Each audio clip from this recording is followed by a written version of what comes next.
I'm talking concerning my daughter and my grandson, which passed last year in March.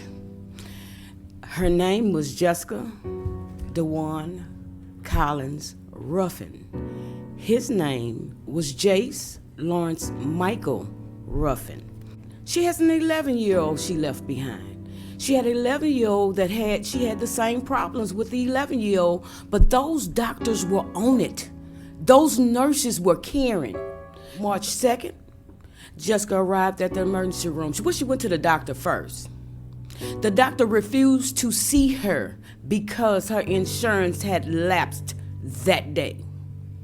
So she was refused treatment. She went to the emergency room. In the emergency room, she called me. She said, "Mama, my blood pressure is still high." I said, "What is it, baby?" "It's 280 over 190.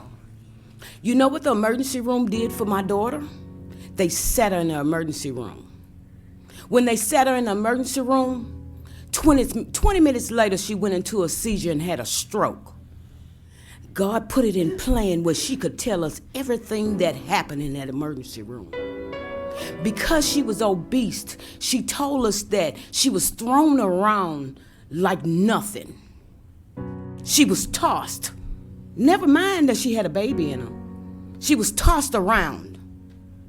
When they finally decided to take my grandson out, he was bruised from the top of his body to the bottom of his body. When we talked to one of the head GYN doctors up there, and I explained to her the situation, that this doctor did not follow protocol, and this doctor did not care that my child had a name. My grandson was named before he was here. These are people. This little girl was a master cake baker. She was an excellent mother. She wanted this little boy. Let me tell you what my 11-year-old granddaughter told me. She said, "Granny, I love you and I love TT, but I can't talk to you all." She said, "I can't talk to my mama because I have to go and talk to a piece of concrete. Do you know that cut me like a knife?" Every day a doctor would come in and we would ask questions. You know what the doctors did? They turned around and walked out the room like we had no voice. This little girl here is an angel from God, and not just because she's mine. She fought through the medication they gave her. They finally had to wake her up. When they woke her up, the first thing she said, "Where's my mama?" I said, "I'm right here." She said, "Mama, I have to tell you something." And that's when she began to tell me what happened from the day she was in the emergency room till the day she came to New Orleans, Ochsner. She also told me, "Mama, do not leave me in this room by myself." When that day occurred, they put us out the room. They put the entire family out of the room. They kept us out of the room for 4 to 5 hours because they say they needed to work on her, not telling us she was coding. It was so happened that a family was coming out that I snuck back in. When I snuck back in, I can't sleep now. You know why I can't sleep? Because I seen this huge man lying in my daughter's chest, pumping. All I could say was, "Fight, Jessica, fight. Fight, my baby, fight." I still sit at that door waiting on Jessica to come in and say, "Ma, I'm home." She used to travel. She worked for FEMA.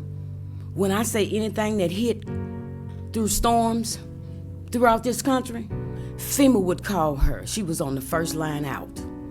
She was dedicated. They didn't go by prior pre-existing conditions. They didn't take precautions. They looked at her because she was oversized and obese. But that little girl may have been obese, but her daughter was a dancer. And everywhere her daughter went, Jessica was right there with her, dancing up a storm. Well, now her daughter no longer wants to dance because her mom can't come with her. She's a person. She's a person. Now, when I talk to her, because I'm used to talking to her every day, and she would calm me down and she would say, "Ma, it's gonna be all right." Her best friend made a song for her at her funeral. Ma, it's gonna be all right. The head GYN doctor called me, and I keep the message. She called me to let me know she didn't even know Jessica and Jayce had passed. It was a month after, and she wanted to give me her condolences. But what she also said was, this should have never happened. We all deserve to keep our children. We all deserve to keep our grandchildren. My circle is broken because somebody didn't care. Somebody didn't care. Whoever sat her in the emergency room with a blood pressure of 280 over 190, somebody didn't care. It has to be fixed. Because I don't want to know that some other family went through what I went through, what my family went through.